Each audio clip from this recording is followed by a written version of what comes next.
Hello dear future officers. तो हम लोगों ने कल इकोसिस्टम को स्टार्ट किया था। ठीक है, ये इकोसिस्टम का हम लोग डिस्कशन कर रहे थे, तो हम वहीं से अपना डिस्कशन फिर से स्टार्ट करेंगे, वहीं से कंटिन्यू करेंगे।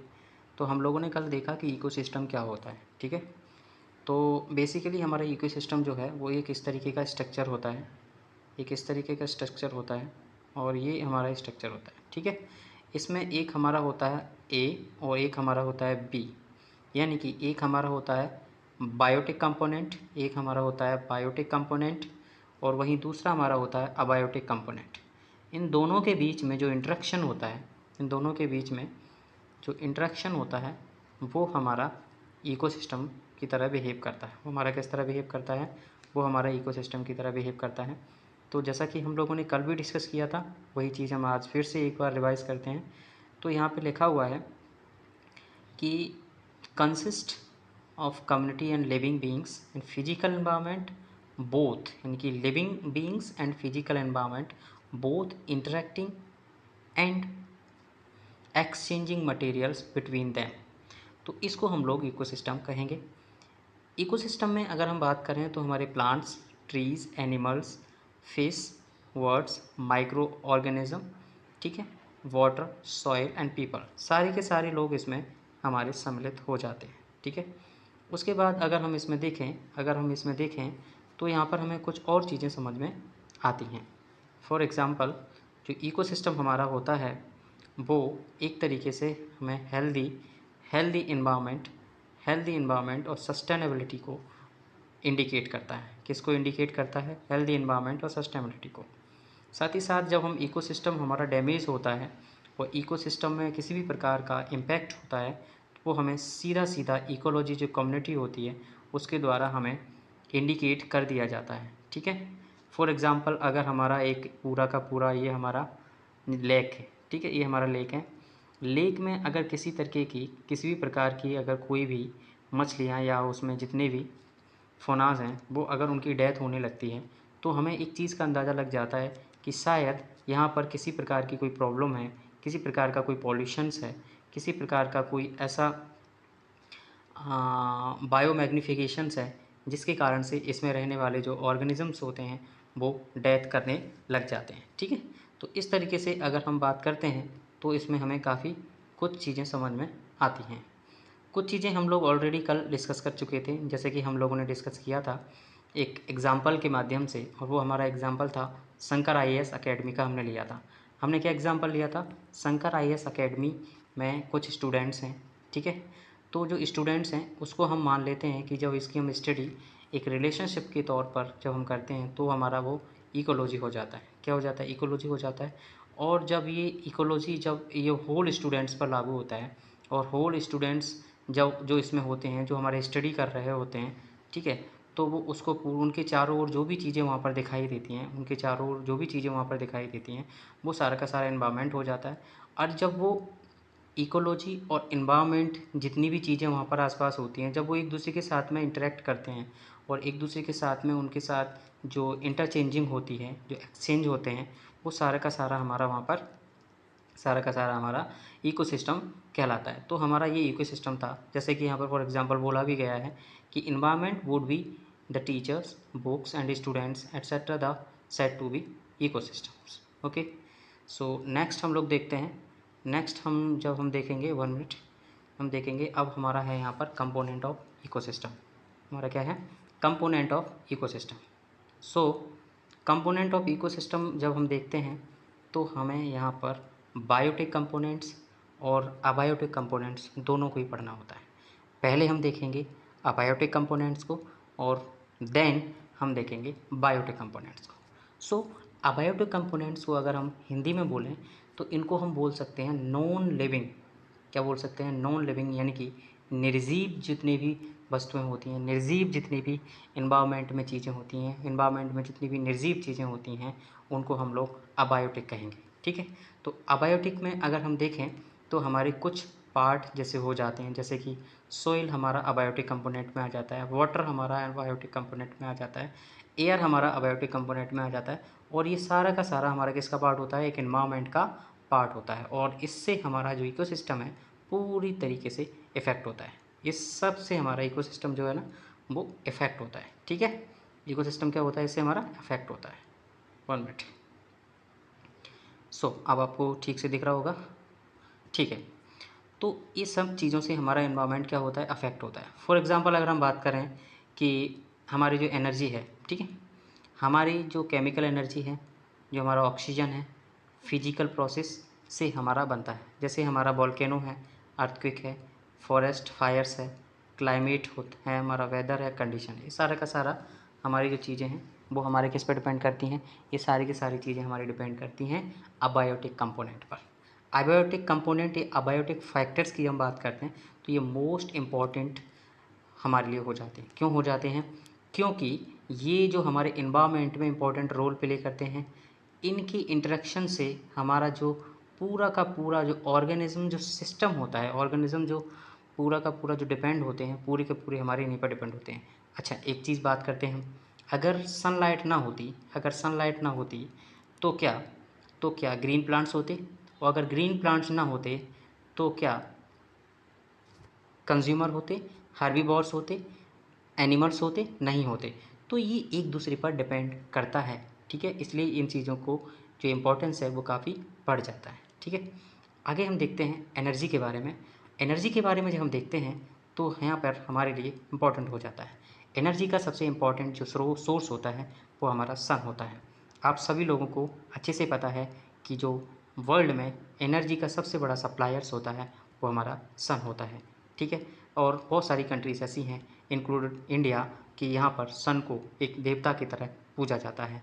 प्राचीन काल से अगर हम बात करें तो हमारा वैदिक सभ्यता में अगर हम बात करें, ऋग्वैदिक सभ्यता में हम बात करें, वहाँ पर भी सन को एक महत्वपूर्ण दर्जा दिया गया था। जितनी भी सभ्यताएं हुई हैं, चाहे वो हम मेसोपोटामियम सिविलाइजेशंस की बात करें, चाहे हम इजिप्टियन सिविलाइजेशन की बात करें, चाहे हम चाइनीज़ सिविलाइजेशन की बात करें, नेचर वर्शिप का जो एक पूरा का पूरा जो मेथड है, जो एक पूरा का पूरा जो कॉन्सेप्ट है, वो हर एक सभ्यता में हमें देखने को मिलता है।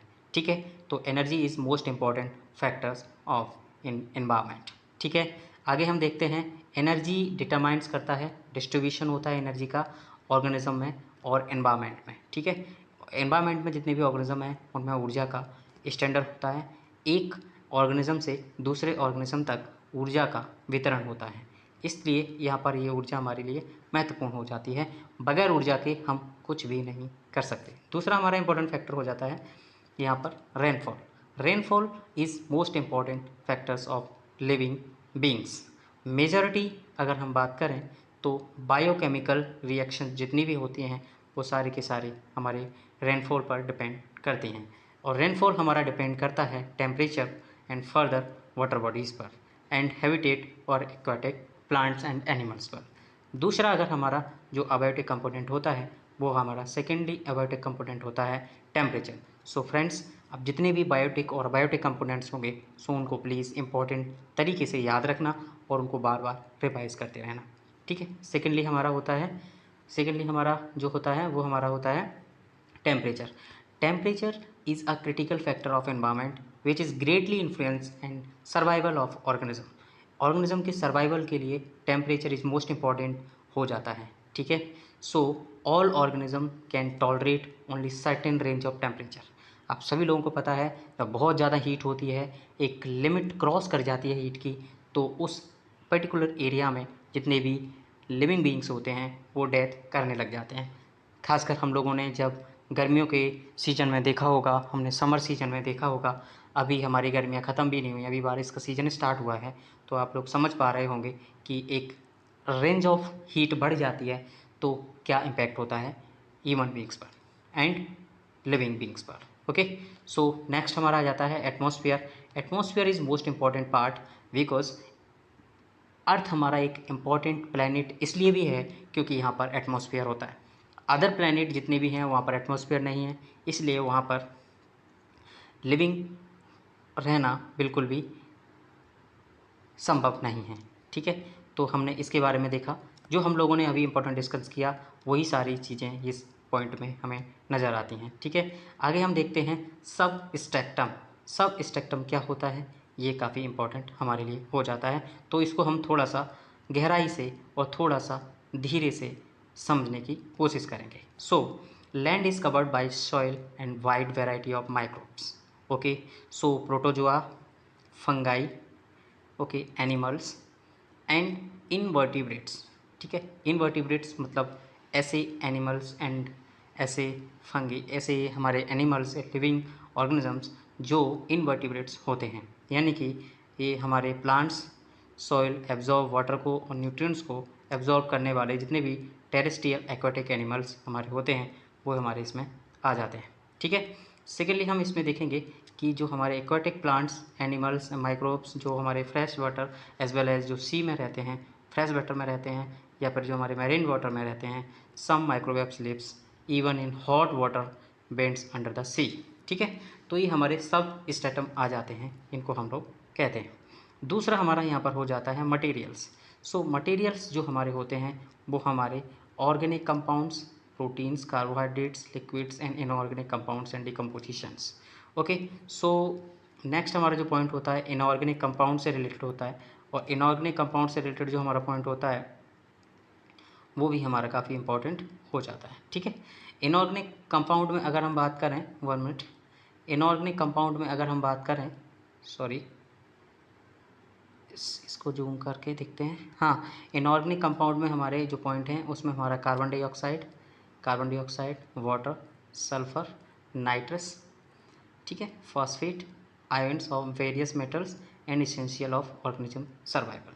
ठीक है, तो ये सारे पॉइंट हमने यहाँ पर इसके संबंध में डिस्कस किए। जो हमारा अबायोटिक कंपोनेंट का जो लास्ट पॉइंट है वो हमारा होता है latitude and altitude. So I think you well good कि ये हमारे लैटिट्यूड और एल्टीट्यूड क्या होते हैं, इसके बारे में आप लोगों ने ज्योग्राफी में काफ़ी अच्छे से पढ़ा होगा। खैर, मैं उम्मीद करता हूँ आप लोगों को ये अच्छे से टॉपिक आ रहा होगा, लेकिन फिर भी मैं आपको लैटिट्यूड और एल्टीट्यूड के बारे में बता देता हूँ।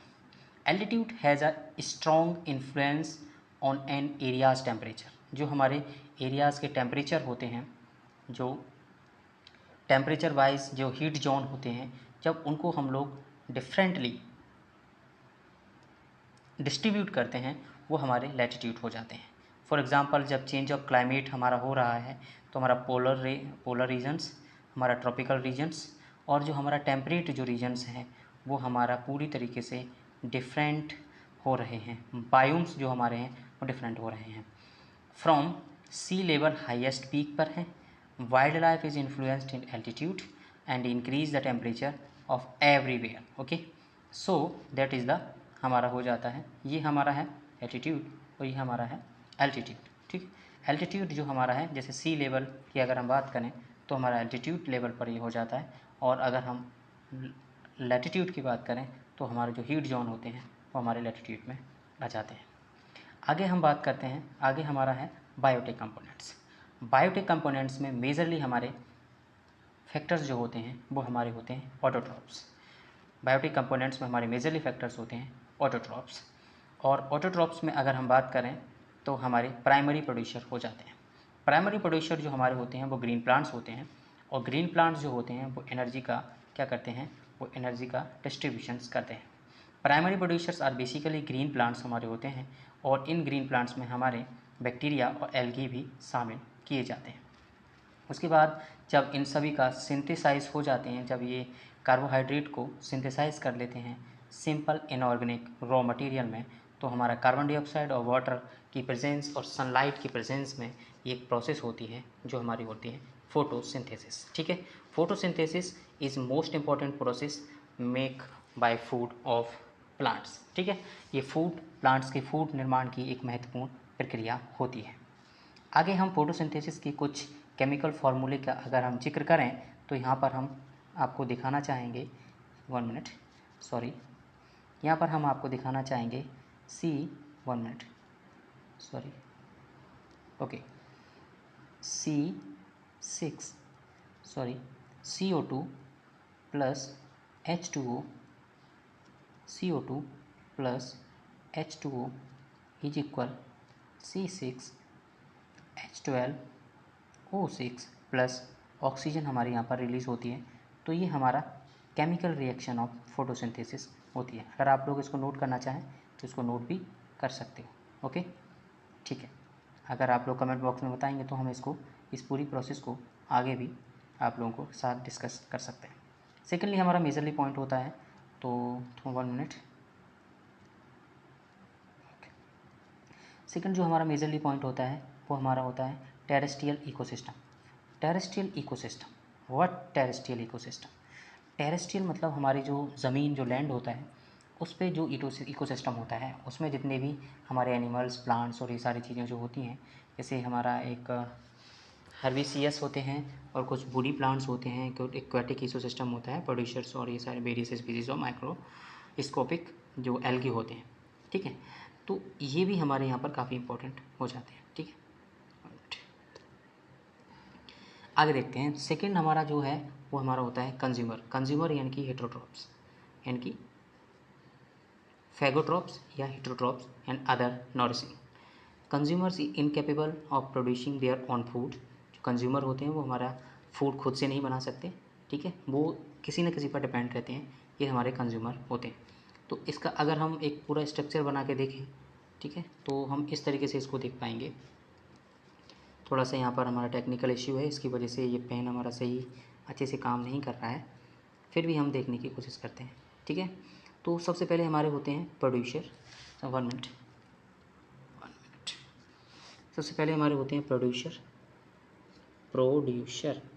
ठीक है, प्रोड्यूसर, ठीक है, क्या होते हैं producer.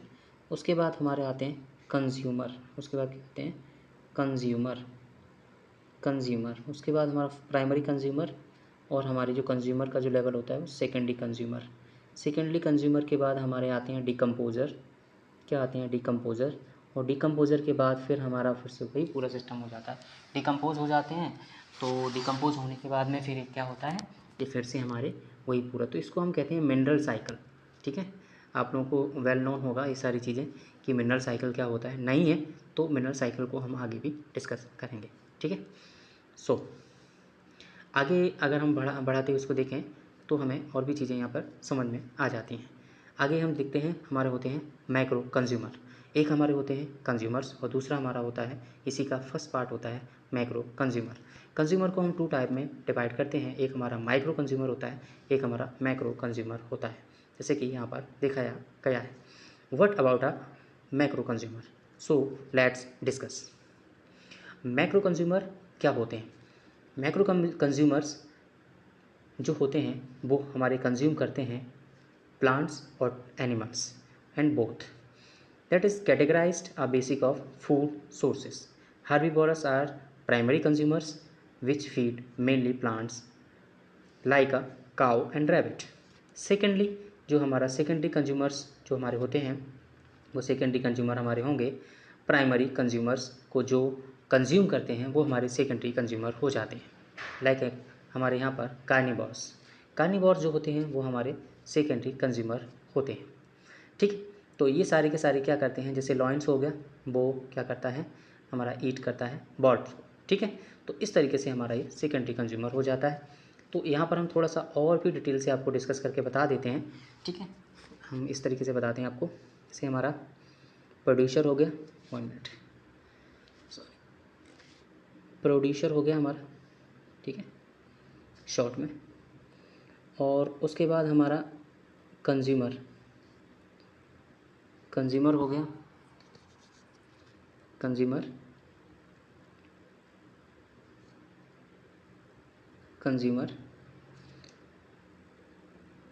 First consumer, secondary consumer, और इस फर्स्ट कंज्यूमर में हमारा काव, सेकेंडरी कंज्यूमर में हमारा लॉइन, और प्रोड्यूसर में हमारा ग्रीन प्लांट्स, और इसमें हमारा डिकम्पोज़र, और डिकम्पोज़र के बाद फिर से हमारा वही पूरा का साइकिल हो जाता है, इसको हम मिनरल साइकिल कहते हैं, जिसको हमने अभी आपको डिस्कस किया था। अभी आप लोगों के साथ में जो हमने डिस्कस किया था वो हमारा इसमें आ जाता है, ठीक है। तो वो हमारी सारी चीज़ें इसमें शामिल हो जाती हैं। तो हमने अभी बात की ओमनीवोरस, कार्निवोरस और हर्बीवोरस के संदर्भ में। आगे चलते हैं और देखते हैं कि हम और इन चीज़ों को किस तरीके से डिटेल से पढ़ सकते हैं, ठीक है। सो 1 मिनट। सो अब हमारा आता है माइक्रो कंज्यूमर में हमारे कुछ पार्ट आते हैं जो हमारे होते हैं सेप्रोट्रॉप्स, यानी कि डिकम्पोजर, यानी कि ऑस्मोट्रॉप्स भी इनको हम कहते हैं। ये हमारे बैक्टीरिया और हमारे फंगी होते हैं। ऑब्टेन, ये हमारे एनर्जी को ऑब्टेन करते हैं, न्यूट्रिएंट्स की ज़रूरत होती है इनको, डिकम्पोजिंग डेड ऑर्गेनिज्म को करते हैं ये लोग, ठीक है, और इस तरीके से ये आगे बढ़ते हैं।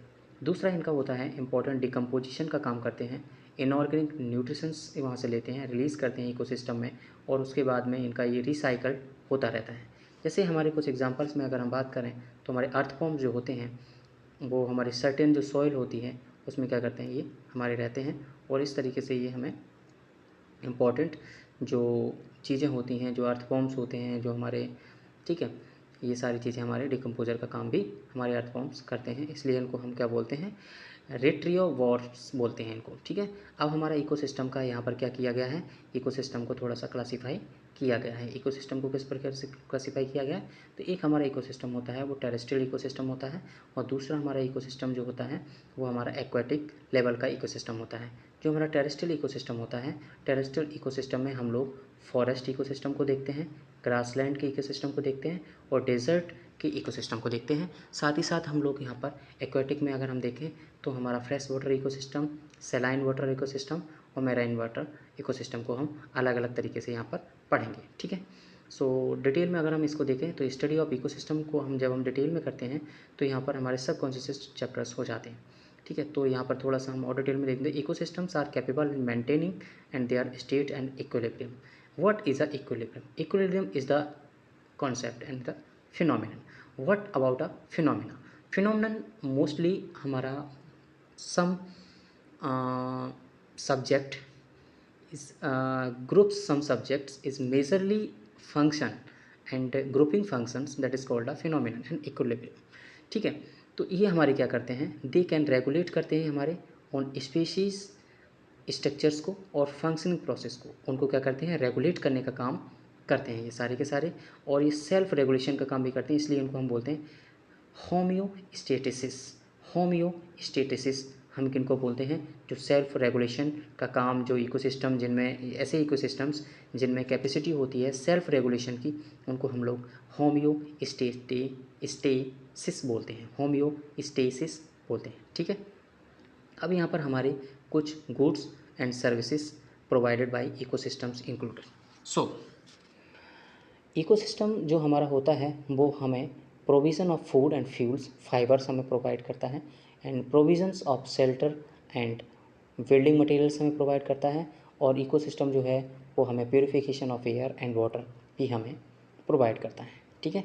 आगे हम देखते हैं तो ये हमारा डिटॉक्सिफिकेशन करता है, मतलब हमारे बॉडी में या फिर हमारे वाटर में या फिर हमारा जो वेस्ट है उसको डिकम्पोजिशन करता है और उसको डिटॉक्सिफाई करने की कोशिश करता है। क्या करने की कोशिश करता है, डिटॉक्सिफाई। स्टेबलाइजेशंस और मॉडर्नेशन ऑफ द अर्थ क्लाइमेट, हमारे अर्थ क्लाइमेट को जो मॉडर्नाइजेशन होता है उसको स्टेबल करता है, इससे हमारे क्लाइमेट चेंज को कम इम्पैक्ट पड़ता है। साथ ही साथ हमारा जो ड्रॉट है, जो हमारा टेम्परेचर एक्सट्रीम लेवल पर जा रहा है, जो फोर्स ऑफ विंड है उसको भी रेगुलेट करता है, ठीक है। आगे हमारी चीज़ें कुछ होती हैं, 1 मिनट सॉरी, आगे की चीज़ें हैं तो generation of renewable and fertility and including nutrients cycles, इसको भी करता है। Pollination of plants including many crops, control of paste and disease, ये सारी चीज़ें भी ये करता है यहाँ पर, ठीक है। ओके, सो आगे हमारा होता है मेंटेनेंस ऑफ जेनेटिक रिसोर्सेज। ये जेनेटिक रिसोर्सेज को मेंटेनेंस करने का काम करता है। की इनपुट्स ऑफ क्रॉप्स वेराइटीज़, और ये हमारी क्रॉप्स की जितनी भी वेराइटीज़ होती हैं उनकी ब्रीड्स, उनके मेडिसिन्स और उनके अदर जो प्रोडक्ट्स होते हैं उनको भी ये क्या करता है, जेनेटिक रूप से इम्प्रूव करने या उनको प्रॉफिटेबल बनाने की कोशिश करता है। साथ ही साथ ये हमारे कल्चरल और एस्थेटिक बेनिफिट को भी इम्प्रूव करता है, ठीक है। अब हम देखते हैं यहाँ पर इकोटोन क्या होता है। So what about a ecotone? Ecotone basically that is a concept and that is a place. Ecotone is a zone junctional between two or more diverse ecosystem, मतलब दो या दो से अधिक इकोसिस्टम जब मिलते हैं तो हम यहाँ पर देखते हैं क्या हमारा इकोटोन होता है, यहाँ पर हम देखने की कोशिश करते हैं। सो दिस इज हमारा होता है लैंड इकोसिस्टम और ये हमारा होता है एक्वाटिक इकोसिस्टम।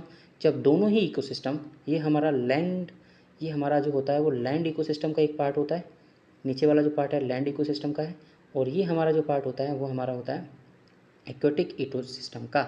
और ये हमारा जो ट्रांजिशनल इकोसिस्टम होता है, मतलब दोनों ही इकोसिस्टम जब जहाँ पर मिलन होता है, जहाँ पर मेल होता है और जहाँ पर जिनका संगम होता है, उसको हम लोग मार्सलैंड कहते हैं। और यही मार्सलैंड हमारी होती है इकोटोन।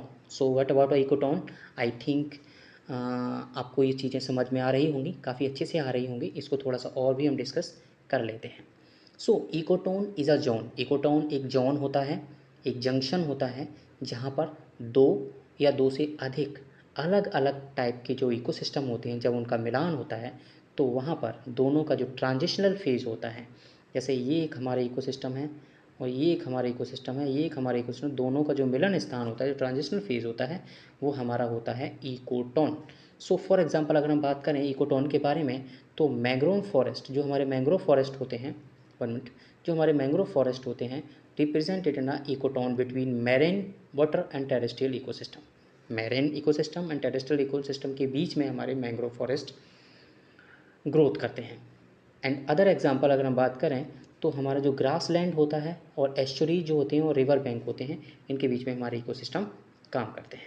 ठीक है, आगे कुछ इंपॉर्टेंट कॉन्सेप्ट के बारे में हमने इसमें बात की। अब हमारा जो नेक्स्ट इंपॉर्टेंट कॉन्सेप्ट हमारा होने जा रहा है इकोटोन से संबंधित कुछ विशेषताएं। क्या इकोटोन की विशेषताएं होती हैं? तो इकोटोन हमारा नैरो और क्वाइट वाइड भी हो सकता है। इकोटोन जो हमारा है वो हमारा intermediate and adjacent and ecosystem and hence the zone of tension. ये हमारा टेंशन का जोन भी हो सकता है, काफ़ी वाइड हो सकता है, काफ़ी नैरो हो सकता है, टेंशन वाला जोन भी हो सकता है। इस तरीके से इनकी जो चीज़ें हैं वो हैं। फ्रेंड्स, यहाँ पर शायद मुझे ऐसा लग रहा है कि जो हिंदी मीडियम के जो स्टूडेंट्स हैं, मेजरली उनको शायद कुछ प्रॉब्लम आ रही होगी अगर उन्होंने इससे पहले कभी इन्वायरमेंट को नहीं पढ़ा। मेरे ख्याल से अगर इन चीज़ों को उन्हें अच्छे से समझना है तो वो कमेंट सेक्शन में इसमें हेल्प कर सकते हैं। तो मैं यहाँ पर ज़्यादा से ज़्यादा हिंदी के कुछ वर्ड्स हैं और हिंदी की कुछ चीज़ें हैं, उनको हम ज़्यादा ध्यान दे पाएंगे। ठीक है, so let's discuss start. Okay, 1 minute. So हम लोग देख रहे थे इकोटोन को, और इकोटोन जो हमारा होता है वो हमारा प्रोग्रेसिव इंक्रीज होता है, स्पीसीज कंपोजिशन होती है, कमिंग कम्युनिटीज़ जो हमारी कम्युनिटी होती है वो सिमल्टेनियसली डिक्रीज़ होती है। वहाँ पर अगर वहाँ पर किसी प्रकार का टेंशन्स है, किसी प्रकार की वहाँ पर एडजॉइनिंग कम्युनिटी है, दूसरी कम्युनिटी अगर वहाँ पर आ गई है, तो कहीं ना कहीं वहाँ पर क्या हो जाता है, एक डिक्रीजन स्टार्ट हो जाता है। वहाँ पर कम्युनिटी के आने से दूसरी कम्युनिटी का क्या हो जाता है, डिक्रीजन स्टार्ट हो जाता है। A well-developed ecotones contains some organisms which entirely different and the adjoining communities। ठीक है, तो जो अच्छे से डेवलप इकोटोन होते हैं वो सारे के सारे हमारे जो ऑर्गेनिज्म जो होते हैं, जो एंटायरली होते हैं, जो अंदर के ऑर्गेनिज्म होते हैं, वो हमारे एडजॉइन करते हैं, वो हमारे नए नए जो कम्युनिटी होती हैं वो वहाँ पर एडजॉइन करते हैं। दूसरा हमारा यहाँ पर होता है स्पीसीज, और जो पॉपुलेशन बेस्ड जो डेंसिटी होती है वो हमारे यहाँ पर ग्रेटर जोन में बढ़ जाती है, और इसको हम एज इफेक्ट कहते हैं। एज इफेक्ट क्या होता है? इंपॉर्टेंट कॉन्सेप्ट होता है एज इफेक्ट हमारा, तो इसको हम बड़ी ही सावधानी से समझने की कोशिश करेंगे एज इफेक्ट के बारे में। ठीक है, हम बिल्कुल भी जल्दबाजी नहीं करेंगे यहाँ पर। 1 मिनट, सॉरी। ओके, सो हमारा क्या होता है edge effect? Sometimes the number of species, कभी कभी कई प्रजातियों की संख्या और उनकी पॉपुलेशंस डेंसिटी जो है, some of species is much greater than, मतलब उनकी अपेक्षा वहाँ पर ज़्यादा हो जाती है। इन दिस जोन, इस जोन में, then either community, other community की अपेक्षा वहाँ पर कुछ कम्युनिटी की जो संख्या है वो बढ़ जाती है, मच देन ज़्यादा हो जाती है। इसी को हम लोग कहते हैं एज इफेक्ट। ठीक है, तो आप समझ गए होंगे एज इफेक्ट हमारा क्या होता है, तो ये हमारा होता है एज इफेक्ट। ठीक है, आगे देखते हैं। द ऑर्गेनिज्म विच अगर प्राइमरली और मोस्ट एबंडेंटली, कुछ ऑर्गेनिज्म होते हैं जो प्राइमरली यहाँ पर होते हैं, लेकिन मोस्ट ऑफ जो हमारे ऑर्गेनिज्म होते हैं इस जोन को छोड़कर चले जाते हैं, इसको हम कहते हैं एज स्पीसीज। उनको हम क्या कहते हैं, edge species. In this territorial ecosystem edge effect is specially applicable of word. और ये जो टेरेस्ट्रियल इकोसिस्टम होता है वहाँ पर वर्ड्स के लिए ये जो हमारा एज इफेक्ट है वो स्पेशली वर्क करता है। For example, density of birds is greater in the mixed habitat of ecotone. For example अगर हम बात करें कि वर्ड्स की अगर जो डेंसिटी है वो बढ़ जाती है मिक्स्ड हैबिटेट में, जहाँ पर बहुत सारे हैबिटेट्स हैं, बहुत सारे एनिमल्स, वर्ड्स, ठीक है, ये सारे रहते हैं, ऑफ द इकोटोन, एक इकोटोन में, between the forest and desert, वहाँ पर हमारे फॉरेस्ट और डेजर्ट दोनों ही रहते हैं, तो वहाँ पर क्या हो जाता है, हमारा एज इफेक्ट जो है वो काम करना स्टार्ट कर जाता है। दूसरा हमारा आ जाता है नीके। व्हाट अबाउट अ नीके? नीके क्या होता है? तो नीके इज़ अ यूनिक फंक्शन, ये एक यूनिक फंक्शन होता है। Niche is a unique function role of place of species, मतलब ये जो रोल अपना जो भूमिका अदा करता है वो एक स्पीसीज़ के लिए एक इकोसिस्टम में अदा करता है। It is description of all biological, यह सभी बायोलॉजिकल जितनी भी चीज़ें होती हैं उन सब के लिए इम्पॉर्टेंट रोल प्ले करता है। ठीक है, कैसे करता है? फिजिकल एंड केमिकल फैक्टर्स, ठीक है, species needs survive, stay and healthy. ठीक है, niche is a unique species, unique for species, which means no two species have exact identical niche, मतलब एक नीके में दो से ज़्यादा जो स्पीसीज़ हैं वो आइडेंटिकल नीके नहीं हो सकती। Niche plays an important role of conservation of organism, मतलब जो नीके है वो ऑर्गेनिज्म के कंजर्वेशन में इम्पोर्टेंट रोल प्ले करता है। ठीक है, if we have to conserve species are native and habitats and should knowledge about the niche requirements and ensure all requirements of its niche fulfilled, और जितनी भी स्पीसीज़ हैं उन सभी स्पीसीज़ की ये इम्पोर्टेंट जो रिक्वायरमेंट्स होती हैं उनको ये फुलफ़िल करती है। टाइप ऑफ नीके, तो habitat niche, where it is lives, food niche, what is eats और decomposer and what competes with, and reproductive niche and physical niche. ठीक है, reproductive niche and physical niche. Physical and chemical niche, that is a temperature, landscape, land slope, humidity and other requirements. So यहाँ पर कुछ important है। Do you know two schemes mainly Nagar Van Udyan Yojana, ये जो schemes हैं वो स्कूल्स में nursery Yojana has been launched and Nagar Udyan Yojana has been launched to 25 hectares areas is minimum jurisdictions of the areas. Okay, so ये जो स्कीम्स हैं वो स्कूल्स के लिए स्टार्ट की गई हैं, नर्सरी स्कूल्स योजना एंड हमारी नगर उद्यान योजना। ठीक है, ओके, 1 मिनट। अब हमारा आ जाता है यहाँ पर बायोम, और बायोम के बाद हमारे टुंड्रा बायोम हमारा यहाँ पर। ठीक है, ये सारी चीज़ें एक्वाटिक बायोस्फीयर्स, एंड देन हमारे चैप्टर फिनिश हो जाता है। एक दिन का लेक्चर और इसमें लेने की ज़रूरत होगी और हमारा फर्स्ट चैप्टर हमारा यहाँ पर कंप्लीट हो जाएगा। तो फ्रेंड्स, हम लोग इस लेक्चर को यहीं पर समाप्त करते हैं, क्योंकि हमारा लेक्चर काफ़ी लेंदी हो जाता है तो थोड़ा सा प्रॉब्लम होती है। ठीक है, सो हम लोग अभी डिस्कस किया नीके तक, और आगे के जितने भी टॉपिक्स हैं, जो 3 या 4 टॉपिक्स हमारे बाकी हैं, उनको भी हम कंटिन्यू करेंगे। So thank you so much watching this.